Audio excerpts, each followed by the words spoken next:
பழனியில் தேர்தல் பாதுகாப்பு பணியில் இருந்தபோது துணை ராணுவ வீரரின் துப்பாக்கியை வாங்கி புகைப்படம் எடுத்து சமூக வலைதளங்களில் பதிவிட்ட ஊர்காவல் படை வீரர் ராஜ்குமார் மீது ஒழுங்கு நடவடிக்கை எடுக்க மாவட்ட காவல் கண்காணிப்பாளர் பிரதீப் உத்தரவிட்டுள்ளார்.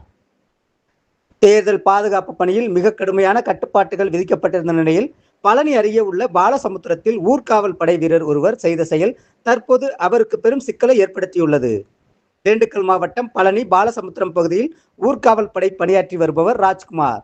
சட்டமன்ற தேர்தல் பாதுகாப்பு பணிக்காக பாலசமுத்திரம் பகுதிக்கு துணை ராணுவ படையினர் வருகை தந்திருந்தனர்.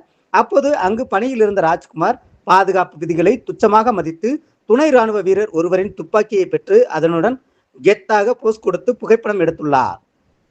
அந்த புகைப்படத்தை தனது சமூக வலைதள பக்கத்தில் அவர் பதிவிடவே அது பாலசமுத்திரம் மற்றும் பழனி பகுதிகளில் வேகமாக பரவி அதிகாரிகளின் கவனத்திற்கு சென்றது.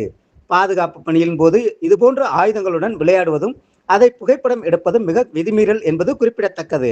இந்த சம்பவம் குறித்து தகவல் அறிந்த மாவட்ட காவல் கண்காணிப்பாளர் பிரதீப் இது தொடர்பாக தீவிர விசாரணை நடத்த உத்தரவிட்டுள்ளார்.